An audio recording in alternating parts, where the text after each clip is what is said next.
Hi, everyone. It's Michelle Ladd with Mothers of Veteran Suicide. And today I have Mama Amy. And Amy lost her beloved son, Codey.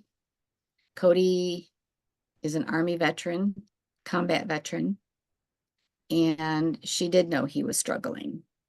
So Amy would like to share a little bit about Codey and her experience. She will also have a message. We're both going to have a message at the end. And so I'm going to open up the forum to Amy so that she can share. And also, I ask you to please listen to this message and to please share it on all of your social media, because I think together we can all make a difference. Okay, Amy, the floor is yours. Thank you, Michelle. My son Cody was 29 years old. November 1st, 2022, my life changed forever. My son decided to end his life, and my world was changed forever. He was the youngest of four. He has a twin sister and two older brothers. He leaves behind two little boys, one 7, soon to be 7, and one that just turned a year old that he never got to meet. When Cody was younger, all he wanted to do was to be in the Army. I would used to call him G.I. Joe or my rebel without a cause or whatever, because he was bound and determined to do it. And I wasn't sure that it was really the path I wanted him to take, but he was going to do it with or without me. As a matter of fact, he brought home the information and said, "I'm doing it with or without you." And I didn't have a choice. I signed the papers and I let him go, and it was difficult. But when he came home in 2015, he was not the same boy that I took to the recruiting station in October of 2011 when I let him go. He was angry. He was bitter at times, and I knew he was struggling, and I said that he needed to get help, and he didn't want to get help at times, and he turned to other coping mechanisms to deal with that. And he would have good days and bad days and ups and downs and everything else, and we tried to deal with it. We tried to deal with him in the best way that we knew how, even though I knew he needed more than what we could actually give him as a family and that I could as his mom. He had a heart of gold. He was one of my best kids. But he struggled. He struggled hard. There were times he just was not there. There was times he would disappear, just not for days or anything like that, just for hours. He wouldn't know. He wouldn't want to talk to anybody or anything. But he had the mindset that getting help made him weak, or it made him less of a man. And I always told him that it didn't, that getting help was that would make him a bigger person, that would make him a better person. He struggled with drinking and that type of thing. And then when he found out that he was going to be a dad, that's when things started to change a little bit. But he still didn't do much for the PTSD, not till right before he took his life. But then the medications weren't really working or clicking or whatever, but he would tell them that they weren't. And I think it would either give him another medication or change it or whatever. It would kind of go back and forth as far as that goes. But he definitely had the mindset and the stigma that going and getting help and being on medication was not the thing to do. It wasn't a masculine thing to do where it made him less of a man or that type of thing. But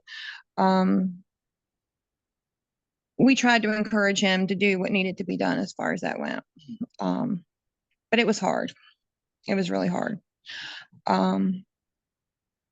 Now he's gone, and as a family, we're picking up the pieces and trying to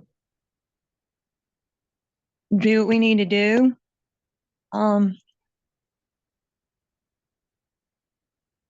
Having his sons are the best thing that I can have as a grandmother. He has one that's a spitting image of him. Walks like him, talks like him. And that's what helps me with my grief. The youngest one looks a lot like him when he was a baby. And those are the daily reminders that I have that keeps me going. His twin struggles, his twin sister, but she knows that he's still with her.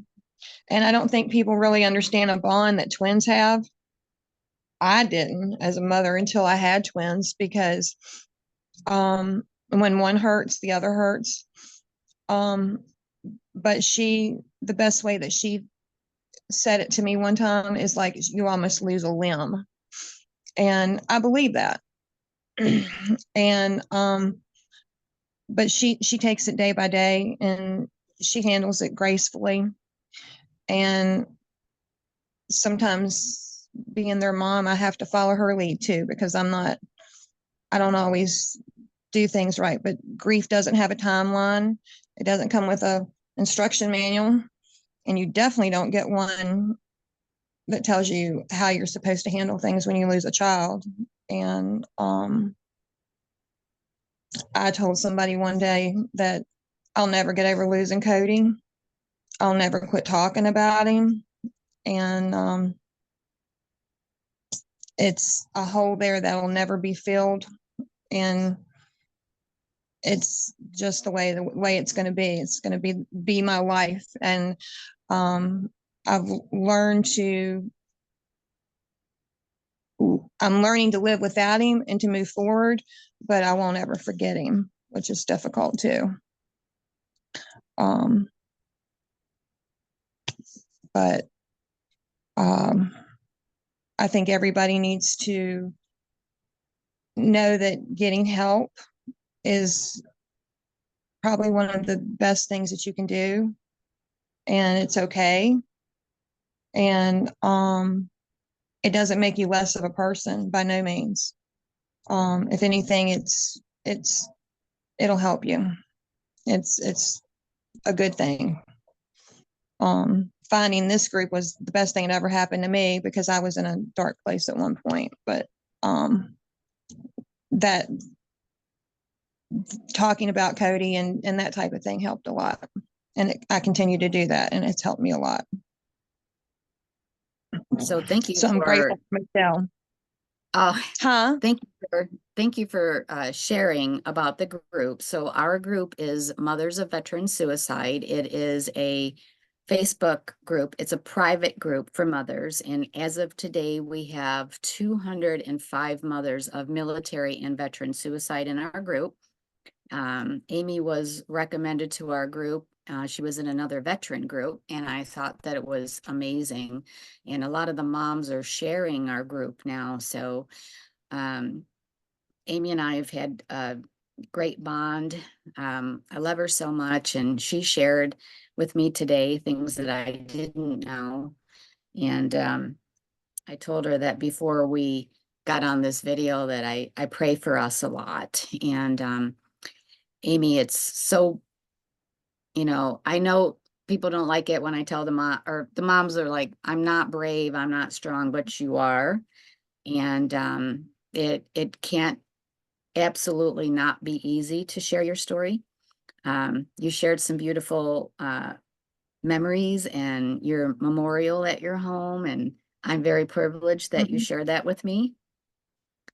My message, along with Amy's, is to anybody out there struggling. We work with veterans and military, but if you're struggling, we just beg you to seek help. But these mamas want you to know that when they're left behind and the families are left behind, it's total devastation.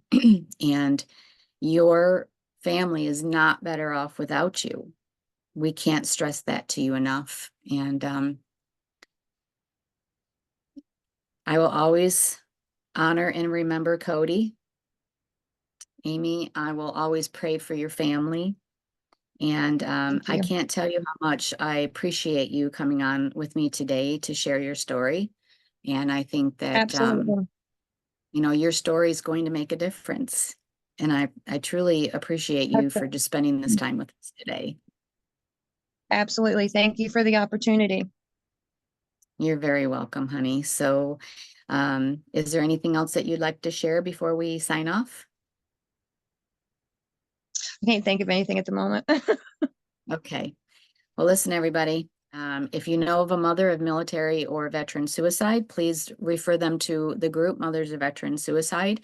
Also, visit our website, mothersofveteransuicide.org, to find out all of our programs that we offer the mamas.